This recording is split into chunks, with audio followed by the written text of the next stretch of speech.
Her finger touched his cheek and something structural inside him came loose. And 3 weeks later, in his own apartment with every light blazing, he can no longer feel the left side of his face. Welcome to Untold Lores. Part 4 of 4. Her finger touched my cheek. I need to tell you what that felt like, and I need to tell you accurately. Not the cold, though it was colder than anything I have a word for. Not the numbness that spread from the contact point outward across my jaw and down my neck. What it felt like was a key turning in a lock that I did not know was inside me. Something structural. Something load-bearing. It released. I want to tell you I fought. I want to tell you I did something deliberate and brave. I did not. What I did was fall. My knees disconnected and I went down onto the tile floor, and I put my hands out and I was on all fours in the dark examination room with her standing over me, and I could feel the thing releasing inside my chest, slow, steady.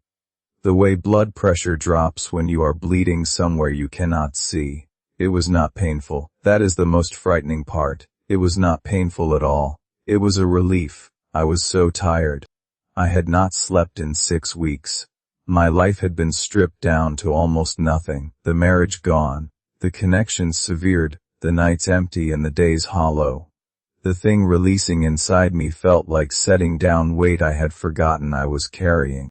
That was the method, that was how it worked. It waited for you to be empty enough that dissolution felt like rest. My grandmother had been a tuberculosis patient, isolated, terrified, alone in this building for 6 years. She had been empty by 1967. I had been empty for months. I was on the floor with my palms on cold tile, and the thing in my chest loosening by degrees, and I thought, with the last part of myself that was still thinking clearly, the lights. I had not understood why my grandmother slept with every light in her apartment blazing every night for 52 years. I had assumed it was fear of the dark. It was not fear of the dark. It was evidence. It was the thing she had left behind, the remnant that slept inside the apartment in her face and her name, maintaining what it needed to maintain to pass as her. It kept the lights on because it did not understand why humans slept, because whatever it had taken from her in 1967 had not been enough to teach it everything. I was lying on the floor of Ward 7 and I was thinking about lights. And I reached into my jacket pocket and I found my phone. Battery at 11%. No signal, but the screen came on and it was bright. I held it up. I do not know what I expected. I do not know what I believed would happen.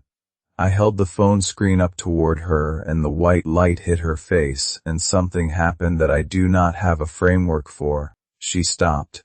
Not paused. Stopped. The pulsing in her veins slowed. The finger withdrew from my face. The face wearing my architecture went still and flat, and something in it looked, for the first time, not patient, confused.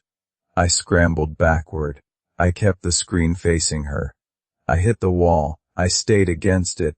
She stood in the center of the room not moving, and I kept the light on her, and the thing in my chest was still loose, but it was not releasing further, and I breathed. I breathed for 60 seconds. I stood up. I went along the wall to the door and I went through it and I went down the corridor and I did not look back. I went to the entrance and I went through the front door of Block 7 and I went across the concrete yard, and I did not stop until I was inside the occupied dormitory building with people around me and fluorescent lights overhead, and the sound of someone cooking in a room down the hall. I sat on a floor in a hallway and I shook for a long time. That is where the story should end. I want you to understand that I know where it should end. I went to my supervisor the next morning. I told him what happened. He looked at me for a long time and then he said, "Grigory had the shift before you." He did not come back either. I did not know who Grigory was. I do not know if Grigory is still in that building. I handed in the key ring. I left.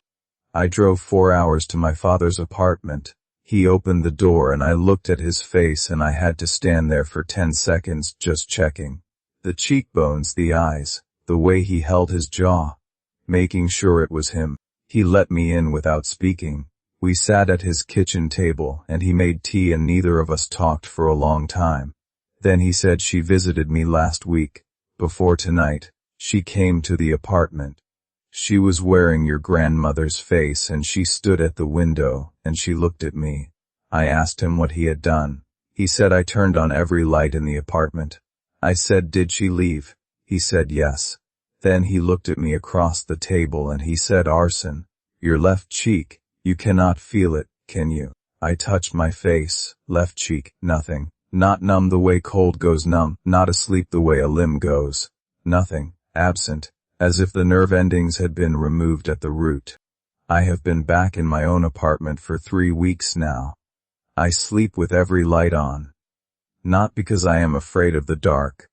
Because when I wake in the night and I look at the ceiling and I move my left hand to my left cheek, there is less there than there was the night before. It is spreading, slowly, by millimeters. I have started checking my own face in the mirror every morning the way you check a wound for infection. I am looking for signs that the architecture is shifting. I am looking for signs that the thing releasing inside my chest is resuming. I have a candle on the nightstand as a backup because I am not confident anymore about what 11% battery gets you. My father calls me every morning, not to talk, just to check that I still sound like me, that whatever answers the phone is still me. Last night he called at 2 a.m. and when I picked up he was quiet for a moment and then he said, you sound different. I told him I had just woken up. He said, I know. I am going to tell you the last thing and then I am done.